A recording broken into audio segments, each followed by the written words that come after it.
and welcome to Naya Inkilab News. News and updates from all over the world. I'm Hina. Let's begin with the headlines. The infrastructure in more than 26,000 government schools in Telangana will be upgraded in 3 years, Industries and IT Minister K.T. Rama Rao said on Wednesday.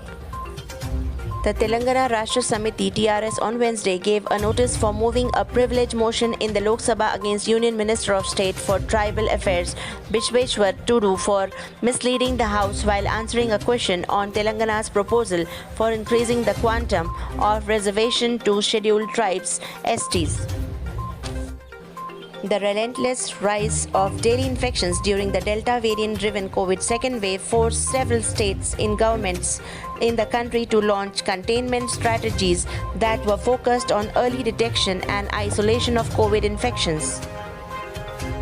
The Gandhinagar police have booked a case of negligence causing death and injuries against Sampath Kumar, owner of Shravan Traders, following the death of 11 migrant workers in the scrap warehouse and segregation unit.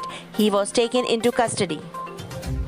3 huts were charred in fire at Bagh Ambarpet on Wednesday morning. No casualties were reported. According to the local police, the fire erupted in one dwelling and soon spread to 2 other huts set up by migrants. Before the fire tender could reach the spot, the local people managed to douse the fire. Voluntary health organizations, public health advocates and doctors have called for strengthening of laws under Cigarette and Other Tobacco Products Act (COTPA) to protect non-smokers from health and economic impact of second-hand smoking. Chief Minister K. Chandrasekhar Rao has cleared the proposal for appointment of 3 chairmen for corporations on Wednesday. Karnataka High Court has rejected a petition filed by a man seeking a drop charges of rape level against him by his wife.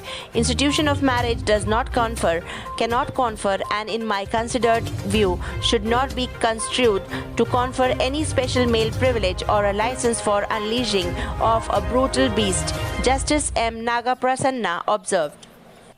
Australia's world number 1 Ashleigh Barty on Tuesday announced her shock retirement from tennis, aged just 25.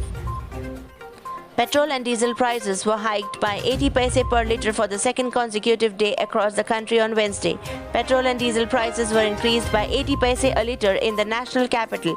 The petrol will be sold at Rs 97.01 per litre, while it would be Rs 88.27 for diesel today. With Europe facing its most precarious future since World War II, President Joe Biden will huddle with key allies in Brussels and Warsaw this week as the leaders try to prevent Russia's war on Ukraine from spiraling into an even greater catastrophe.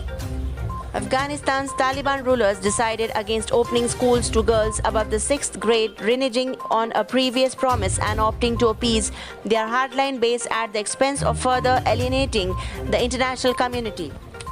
French authorities say a convoy of rescue vehicles and emergency equipment is to leave Paris on Wednesday to be provided to Ukraine's emergency service. Pilots of a doomed China Eastern Airlines Corporation flight failed to respond to calls from air traffic controllers after tripping into a deadly nosedive, authorities said. The jet was traveling at close to the speed of sound just before it slammed into a hillside, according to a Bloomberg News review of flight track data. Gold rates: 22-carat gold Rs 47,350 and 24-carat gold Rs 51,670. Dollar rates: $1 is equivalent to 76.47 Indian rupee. With this, I end up with the headlines. But before that, let me remind you that please don't forget to press the bell icon, like, share and subscribe our channel. Take care.